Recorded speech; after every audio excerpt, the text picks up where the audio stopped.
नमस्कार बच्चों, मेरा नाम राकेश कुमार है। मैं जी ट्रिपल एस अडबर में कार्यरत हूँ, जो कि नूर डिस्ट्रिक्ट में आता है। बच्चों, आज हम पढ़ेंगे 9th क्लास का विज्ञान का पाठ, जिसका नाम है परमाणु की संरचना, स्ट्रक्चर ऑफ एटम। तो बच्चों, इसमें हम क्या क्या चीजें पढ़ेंगे? सबसे पहले बात करेंगे इसमें बोहर एटॉमिक मॉडल के बारे में। फिर हम बात करेंगे इलेक्ट्रॉनिक विन्यास के बारे में। फिर हम बात करेंगे संयोजकता वैलेंसी के बारे में। फिर परमाणु संख्या एटॉमिक नंबर के बारे में। फिर बात करेंगे परमाणविक भार एटॉमिक वेट के बारे में। और अंत में बात करेंगे हम निष्कर्ष और कंक्लूजन के बारे में। तो चलिए बच्चों, आज हम अपना पाठ शुरू करते हैं। तो इसमें सबसे पहले हम बात करते हैं बोहर एटॉमिक मॉडल को शुरू करने से पहले एक बार रिवाइज कर रहे हैं रदरफोर्ड परमाणु मॉडल को। रदरफोर्ड ने बेटा एक परमाणु मॉडल दिया था, जो हमने पिछली कक्षा में पढ़ा था। उसने कहा था कोई भी परमाणु हो, उसके केंद्र में नाभिक उपस्थित होता है, जिसके अंदर धनात्मक आवेश होता है, और उसके चारों तरफ वर्ताकार पथ में इलेक्ट्रॉन घूमते रहते हैं। बेटा, अगर कोई ऋण आवेशित कण किसी दूसरे आवेशित कण के चारों तरफ त्वरण करता है, तो वो अपनी ऊर्जा का विकिरण करता है, वो अपनी ऊर्जा को छोड़ता है। जैसे हमारे परमाणु के अंदर भी यही हो रहा है। एक ऋण आवेशित इलेक्ट्रॉन धन आवेशित नाभिक के चारों तरफ उसके प्रभाव में त्वरण करने लग रहा है। तो ऐसा ही परमाणु के अंदर होना चाहिए। इलेक्ट्रॉन अपनी ऊर्जा का विकिरण करना चाहिए और वो धीरे धीरे नाभिक के अंदर गिर जाना चाहिए। मतलब परमाणु हमारा क्या होना चाहिए था? अस्थायी होना चाहिए था, अस्थिर होना चाहिए था। लेकिन ऐसा नहीं होता। तो इस कमी को दूर करने के लिए फिर बोहर ने अपना परमाणु मॉडल दिया था। नील बोहर ने, उसने क्या कहा था? पहला पॉइंट तो उसने कहा था, जो रदरफोर्ड ने कहा था वही सेम था। कोई भी एटम, कोई भी परमाणु हो, उसके सेंटर में, उसके केंद्र में नाभिक उपस्थित होता है और उसके चारों तरफ इलेक्ट्रॉन वृत्ताकार पथ में चक्कर लगाते रहते हैं। लेकिन जब तक ये इलेक्ट्रॉन इस वृत्ताकार पथ में चक्कर लगा रहे हैं, ना ही ये ऊर्जा का अवशोषण करते हैं और ना ही ऊर्जा का विकिरण करते हैं। मतलब ना ये ऊर्जा को ग्रहण करते हैं, ना ही ऊर्जा को छोड़ते हैं। इसी कारण ये इलेक्ट्रॉन इसके चारों तरफ वृत्ताकार पथ में, स्थिर वृत्ताकार पथ में घूमते रहते हैं और हमारा परमाणु हो जाता है स्थिर। तो ये कहा था बेटा नील बोहर ने। ये हो गया हमारा नील बोहर का परमाणु मॉडल। चलिए अब हम नेक्स्ट टॉपिक की तरफ चलते हैं। तो इसमें हम बात करेंगे बेटा इलेक्ट्रॉनिक कॉन्फ़िगरेशन, इलेक्ट्रॉनिक विन्यास के बारे में, कि जो भी इलेक्ट्रॉन नाभिक के चारों तरफ जो वृत्ताकार पथ में घूम रहे हैं, उनको हम कैसे व्यवस्थित करते हैं। वो कैसे, किसी कक्षा के अंदर कितने इलेक्ट्रॉन होते हैं, कितनी उनसे इलेक्ट्रॉन की दूरी होती है, ये सारा इलेक्ट्रॉनिक विन्यास में आता है। तो इसमें हम सबसे पहले रूल्स की बात करते हैं, नियमों की बात करते हैं कि कैसे इलेक्ट्रॉन इसमें व्यवस्थित करते हैं। सबसे पहला रूल, तो कोई भी कक्ष हो, उसके अंदर ज्यादा से ज्यादा electron, maximum number of electron कितने आ सकते हैं, जो हम निकाल सकते हैं सूत्र की सहायता से 2n², 2n की शक्ति 2। जैसे पहला कक्ष हमारा होता है के सेल, इसके अंदर n की वैल्यू रहती है 1। तो अगर हम ये वैल्यू रखें 2n² वाले सूत्र में, तो के सेल के अंदर कितने इलेक्ट्रॉन आएंगे बच्चों? शाबाश, 2 इलेक्ट्रॉन। ऐसे ही दूसरा सेल है हमारा एल सेल, इसके अंदर n की वैल्यू होगी 2। तो इसमें कितने इलेक्ट्रॉन आ सकते हैं? Maximum 8 electron.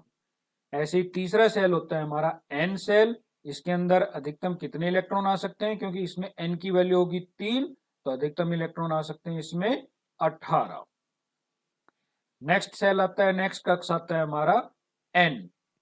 एन सेल में एन की वैल्यू होती है 4। तो इसमें मैक्सिमम इलेक्ट्रॉन कितने आ सकते हैं? शाबाश, 32 इलेक्ट्रॉन। दूसरा नियम क्या कहता है कि इलेक्ट्रॉन्स को उनके ऊर्जा के बढ़ते क्रम में भरते हैं। मतलब पहले अंदर वाला कक्ष भरेंगे, फिर बाहर वाला कक्ष भरेंगे। ऐसा नहीं कर सकते कि पहले बाहर वाला कक्ष भर देंगे, अंदर वाला कक्ष खाली रहेगा, ऐसा नहीं हो सकता। तीसरा नियम क्या कहता है कि इलेक्ट्रॉन जो सबसे बाहरी कोष है, बाह्यतम कोष जो है, उसमें अधिक से अधिक इलेक्ट्रॉन कितने आ सकते हैं? 8 इलेक्ट्रॉन आ सकते हैं। इन्हीं नियमों के आधार पर हम इलेक्ट्रॉनिक कॉन्फ़िगरेशन, हमारा इलेक्ट्रॉनिक विन्यास लिखते हैं। इसी पे एक एग्जांपल हम डिस्कस करें यहाँ पे नाइट्रोजन का। नाइट्रोजन का परमाणु क्रमांक होता है 7। तो परमाणु क्रमांक ही बताता है बेटा किसी परमाणु के अंदर कितने इलेक्ट्रॉन और प्रोटॉन है। इसकी परिभाषा हम आगे इसी पार्ट में पढ़ेंगे। तो एटॉमिक नंबर, परमाणु क्रमांक नाइट्रोजन का है 7, तो इसके अंदर इलेक्ट्रॉन होंगे 7। तो इन 7 इलेक्ट्रॉन को कैसे कक्ष में अरेंज करेंगे? सबसे पहला सेल है के। इसके अंदर बच्चों मैक्सिमम कितने इलेक्ट्रॉन आ सकते हैं? शाबाश, 2 इलेक्ट्रॉन। तो के के अंदर 2 इलेक्ट्रॉन हो गए। अगला कक्ष आता है हमारा एल। एल में कितने इलेक्ट्रॉन आ सकते हैं? अधिकतम 8। शाबाश। लेकिन हमारे पास नाइट्रोजन के अंदर इलेक्ट्रॉन तो 7 ही है, 2 हमारे के सेल के अंदर आके कितने बच गए? 5। तो एल सेल के अंदर हो जाएंगे 5 इलेक्ट्रॉन। तो नाइट्रोजन का इलेक्ट्रॉनिक विन्यास हो जाएगा K2L5। ऐसे ही दूसरा उदाहरण हमने लिया है यहाँ पे कैल्शियम का। कैल्शियम का परमाणु क्रमांक है 20। तो इसमें वही उसी नियम के आधार पर हम बात करेंगे। सबसे पहले के सेल के अंदर अधिकतम आएंगे 2 इलेक्ट्रॉन। फिर एल सेल भरेंगे, एल सेल में अधिकतम इलेक्ट्रॉन आएंगे 8। 8 और 2 10 इलेक्ट्रॉन हम भर चुके हैं। अब हमारे पास इलेक्ट्रॉन बच गए 10, क्योंकि इसका परमाणु क्रमांक है 10। तो इसके अंदर मैक्सिमम कितने इलेक्ट्रॉन बच गए सारे फिल करने के बाद? 10 इलेक्ट्रॉन। तो एम सेल के अंदर आएंगे बेटा 10 इलेक्ट्रॉन। तो ये हो गया हमारा कैल्शियम का इलेक्ट्रॉनिक विन्यास। ऐसे ही हम और भी परमाणुओं का इलेक्ट्रॉनिक विन्यास लिख सकते हैं। चलिए नेक्स्ट हम टॉपिक बात करते हैं अब वैलेंसी संयोजकता। संयोजकता क्या होती है बेटा? संयोजकता होती है किसी भी तत्व की कंबाइनिंग कैपेसिटी, मतलब जब वो अभिक्रिया करता है तो वो कितने आबंध बना सकता है, वो कैसे जुड़ सकता है, उसकी कंबाइनिंग कैपेसिटी, उसकी संयोजन क्षमता कितनी है, ये बताता है हमें वैलेंसी के बारे में। और किसी भी परमाणु की वैलेंसी निर्भर करती है उसके बाह्यतम कक्ष में इलेक्ट्रॉनों की संख्या के ऊपर। जैसे अगर किसी परमाणु के अंदर बाह्यतम कक्ष में 4 इलेक्ट्रॉन है, 1 से लेकर 4 तक इलेक्ट्रॉन है, तो उसकी वैलेंसी होगी जितने उसके बाह्यतम कक्ष में इलेक्ट्रॉन है। जैसे किसी का परमाणु के बाह्यतम कक्ष में 1 इलेक्ट्रॉन है, तो उसकी संयोजकता कितनी होनी चाहिए? 1। अगर किसी परमाणु के बाह्यतम कक्ष में इलेक्ट्रॉन है 3, तो उसकी संयोजकता कितनी होनी चाहिए? 3। अब हम बात करते हैं दूसरी। अगर किसी परमाणु के अंदर इलेक्ट्रॉनों की संख्या 4 से ज्यादा है, तो उसकी संयोजकता कैसे निकालेंगे? 8 घटा जितने उसमें बाह्यतम कक्ष में इलेक्ट्रॉन उपस्थित हैं। जैसे वापिस हम अपने नाइट्रोजन का एग्जांपल लेते हैं। नाइट्रोजन के बाह्यतम कक्ष में बेटा कितने इलेक्ट्रॉन है? 5 इलेक्ट्रॉन। तो इसकी संयोजकता कितनी होनी चाहिए? 8 घटा बाह्यतम कक्ष में इलेक्ट्रॉनों की संख्या, जो कि कितनी है? 5। तो 8 घटा 5। तो यहां से इसकी वैलेंसी या संयोजकता कितनी आ जाएगी? 3।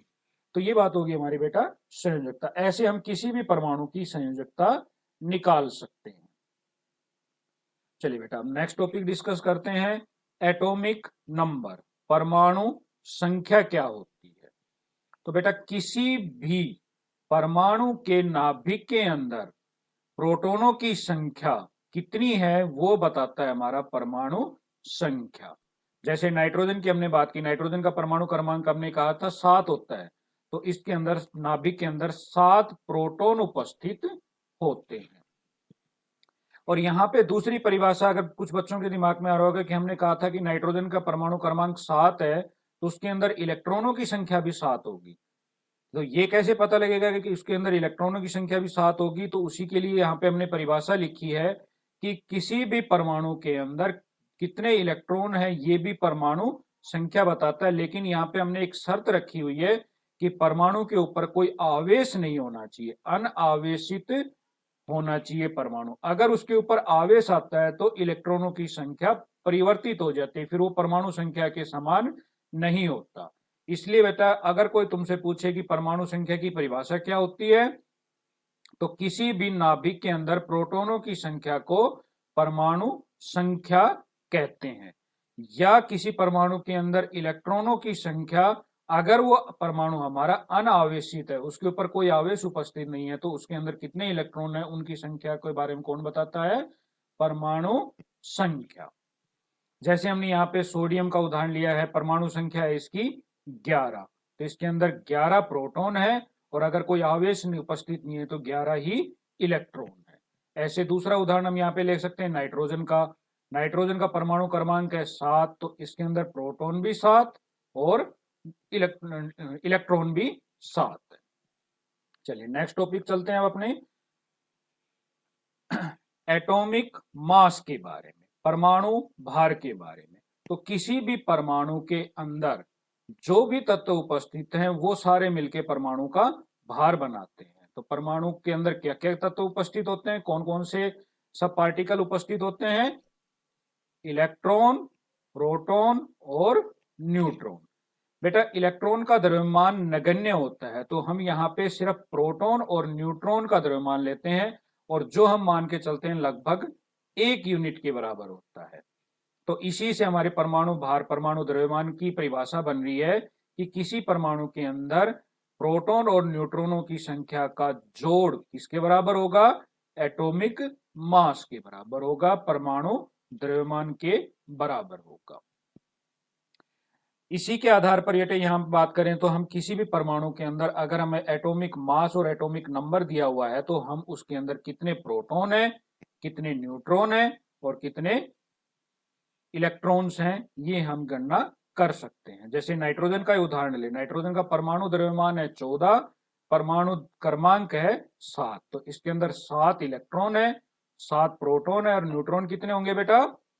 द्रव्यमान में से परमाणु क्रमांक को घटा देंगे, क्योंकि परमाणु क्रमांक हमें बता रहे हैं प्रोटॉनों की संख्या के बारे में, और परमाणु द्रव्यमान किसके बराबर होता है? प्रोटॉनों की संख्या जमा न्यूट्रॉनों की संख्या। तो न्यूट्रॉन की संख्या निकालनी है तो द्रव्यमान संख्या घटा परमाणु क्रमांक, तो 14 घटा 7, तो मतलब नाइट्रोजन के अंदर 7 प्रोटॉन है, 7 न्यूट्रॉन है और 7 ही इलेक्ट्रॉन। ऐसे हम किसी भी परमाणु का अगर हमें परमाणु द्रव्यमान और परमाणु क्रमांक अगर बता रखा हो, तो उसका हम इलेक्ट्रॉन, प्रोटॉन, न्यूट्रॉनों की संख्या ज्ञात कर सकते हैं। चलिए नेक्स्ट टॉपिक अब डिस्कस करें, आइसोटोप, समस्थानिक। समस्थानिक क्या होते हैं? वो परमाणु जिनका परमाणु क्रमांक तो समान हो लेकिन परमाणु द्रव्यमान अलग अलग हो। जैसे यहाँ पे उदाहरण में हमने लिया हुआ हाइड्रोजन का, हाइड्रोजन के 3 समस्थानिक होते हैं, H1, H2 और H3। H1 का मतलब हमें उसके अंदर उसका परमाणु द्रव्यमान है 1, H2 का मतलब उसका परमाणु द्रव्यमान है 2 और H3 का परमाणु द्रव्यमान है 3। तो ये बात होगी बेटा हमारे समस्थानिक की। ऐसे ही बेटा आपने कार्बन के समस्थानिक पढ़े होंगे, कौन कौन से पढ़े हैं बेटा? शाबाश, 2 समस्थानिक होते हैं, कार्बन 12 और कार्बन 14। चलिए नेक्स्ट हम बात करते हैं औसत परमाणु द्रव्यमान। बेटा जो हम परमाणु द्रव्यमान लिखते हैं वो औसत परमाणु द्रव्यमान होता है। किसका औसत होता है? जितने भी प्राकृतिक रूप से समस्थानिक एक परमाणु के मिलते हैं उन सबके द्रव्यमान का औसत होता है। तो बेटा जैसे हम औसत किसी भी वस्तु का औसत निकालते हैं, ऐसे ही द्रव्यमान का भी औसत हम निकालते हैं। जैसे मान लो मैं कहूं मेरे पास 10 रुपए हैं, जिसमें 2-2 के सिक्के हैं 5, 1-1 के सिक्के हैं 1 और 1 5 का नोट है। तो अगर हम इसमें बात करें तो इसमें कितने सिक्के हैं और कितने नोट हैं, इनका औसत निकालोगे तो कैसे निकालते हैं? सिक्कों की संख्या भाग में कुल। तो ऐसे ही हम औसत परमाणु द्रव्यमान निकाल रहे हैं कि वो परमाणु प्राकृतिक रूप से कितने प्रतिशत में उपस्थित है, गुणा उसका द्रव्यमान, जमा दूसरा जो समस्थानिक है उसका वो कितना उपस्थित है, गुणा उसका द्रव्यमान, और भाग में कुल कितना उपस्थित होगा 100। जैसे यहाँ पे हमने उदाहरण लिया है क्लोरीन का। क्लोरीन का प्राकृतिक समस्थानिक जो मिलते हैं क्लोरीन 35 और क्लोरीन 37। क्लोरीन 35 की मात्रा होती है 75.77% और क्लोरीन 37 की मात्रा है 24.33%। तो इसका एवरेज निकालेंगे, औसत द्रव्यमान निकालेंगे तो कितना आएगा? 35 गुणा 75.77 जमा 37 गुणा 24.33 भाग में 100 और इसको हल करेंगे तो उत्तर आएगा हमारा 35.48 AMU। AMU का मतलब क्या होता है बेटा? शाबाश, एटॉमिक मास यूनिट। तो क्लोरीन का यहाँ पे हम द्रव्यमान जब भी कैलकुलेशन करते हैं या परमाणु द्रव्यमान आपसे कोई पूछता है तो हम लिखते हैं 35.48 या इसका लगभग हम निकाल लेते हैं 35.5। ये बात होगी बेटा हमारी औसत परमाणु द्रव्यमान। अब नेक्स्ट टॉपिक हम ले रहे हैं यहाँ पे बेटा समभारिक आइसोबार क्या होते हैं। तो जैसे आइसोटोप होते हैं ऐसे ही आइसोबार होते हैं, समभारिक होते हैं। नाम से ही लग रहा है समभारिक, वो परमाणु जिनका परमाणु क्रमांक तो अलग अलग हो लेकिन द्रव्यमान संख्या समान हो। जैसे हमने यहाँ पे उदाहरण लिया है आर्गन, कैल्शियम और पोटाशियम, तीनों का परमाणु क्रमांक होता है आर्गन का 18, पोटाशियम का 19, कैल्शियम का 20। तो इनका द्रव्यमान की बात करें तो तीनों का द्रव्यमान होता है 40। तो ये तीनों एक दूसरे के क्या है? समभारिक या आइसोबार। तो बेटा अब हम अंत में बात करें आज हमने क्या क्या चीजें पढ़ी हैं। सबसे पहले हमने बात की है बोहर के परमाणु मॉडल के बारे में, जिसमें हमने पढ़ा कि कोई भी परमाणु उसके केंद्र में क्या उपस्थित होता है? नाभिक। इलेक्ट्रॉन उसके चारों तरफ वृत्ताकार पथ में घूमते रहते हैं और जब तक वो इसके वृत्ताकार पथ में घूम रहे न ही वो ऊर्जा का अवशोषण करते हैं और न ही ऊर्जा को छोड़ते हैं। फिर हमने बात की इलेक्ट्रॉनिक कॉन्फ़िगरेशन, इलेक्ट्रॉनिक विन्यास की, जिसमें हमने पढ़ा कि कोई भी कक्ष हो उसके अंदर इलेक्ट्रॉन किस तरीके से अरेंज करते हैं उसके हमने नियम पढ़े थे इसमें, और इलेक्ट्रॉनिक विन्यास लिखना सीखा था। फिर हमने बात की एटॉमिक नंबर, परमाणु क्रमांक क्या होता है? क्या होता है बेटा? किसी भी परमाणु के अंदर उपस्थित प्रोटॉनों की संख्या या अनावेशित परमाणु के अंदर इलेक्ट्रॉनों की संख्या को हम क्या कहते हैं? परमाणु क्रमांक या परमाणु संख्या। फिर हमने बात की एटॉमिक मास के बारे में। ये क्या कहता है? किसी भी परमाणु के अंदर प्रोटॉन और न्यूट्रॉनों की संख्या का योग होता है हमारा परमाणु द्रव्यमान। फिर हमने बात की आइसोटोप के बारे में, जो क्या कहता है? आइसोटोप क्या होते हैं? किसी भी परमाणु के अंदर उपस्थित वो परमाणु जिनका परमाणु क्रमांक तो समान हो लेकिन द्रव्यमान अलग अलग हो। और लास्ट में अंत में हमने पढ़ा है आइसोबार, संभारिक, जो क्या कहता है कि परमाणु संख्या तो अलग अलग हो लेकिन परमाणु द्रव्यमान समान। तो बेटा आज हम यहीं तक पढ़ेंगे।